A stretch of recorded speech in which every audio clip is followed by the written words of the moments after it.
즉시 항고를 포기하고 윤석열을 풀어준 사실은 매우 충격적이고 용납할 수 없는 일입니다.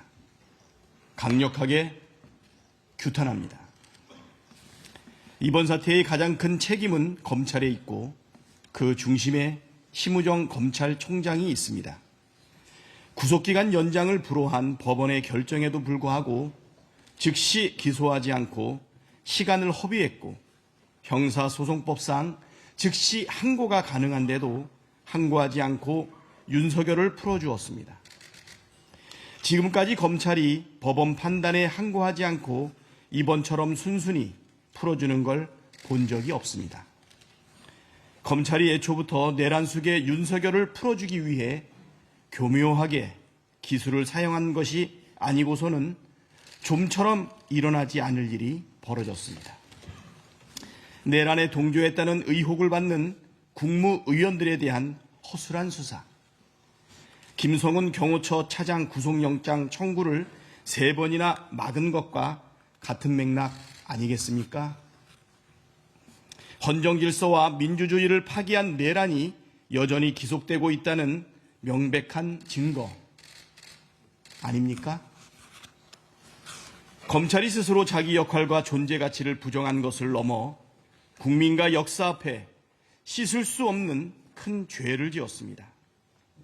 심우정 검찰총장은 그 대가를 반드시 치러야 합니다.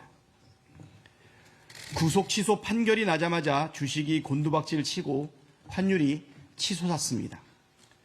윤석열 석방으로 국가적 위기, 국민적 혼란이 더욱 증폭됐습니다. 이 혼란을 방치하는 것은 망국의 지름길입니다. 윤석열의 조속한 파면이 위기와 혼란을 끝낼 가장 확실한 방법입니다. 헌법재판소가 빠른 시일 안에 탄핵 심판 선고를 해 주시길 요청드립니다. 헌법재판소가 해야 할 일, 헌법 정신에 기초해서 헌정 질서를 지켜주시길 바랍니다. 국회는 국회가 해야 할 일을 하겠습니다. 12월 3일 국회 담장을 넘어 본청에 모이던 그때 그 마음으로 내란 속의 윤석열 파면과 내란의 완전한 종식을 위해 국민과 함께 싸워나가겠습니다. 헌정질서와 민주주의를 지켜내고 두 번 다시 흔들리지 않는 굳건한 나라를 만들기 위해 모든 힘을 다하겠습니다. 윤석열의 태도에 대해서도 한마디 안 할 수 없습니다.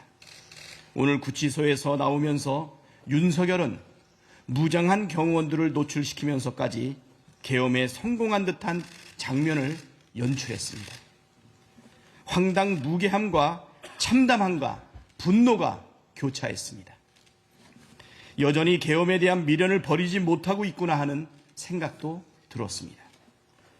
나라를 위해, 국민을 위해, 역사를 위해서라도 반드시 단죄해야 합니다. 구치소에서 풀려났어도 여전히 윤석열은 직무가 정지된 내란 수괴입니다. 윤석열이 저지른 만행을 온 국민이 생중계로 지켜봤습니다. 아무리 괴멸을 늘어놓고 거짓말로 선동해도 범죄가 사라지지 않습니다. 자신이 저지른 죄값을 반드시 혹독하게 치르게 될 것입니다. 이상입니다.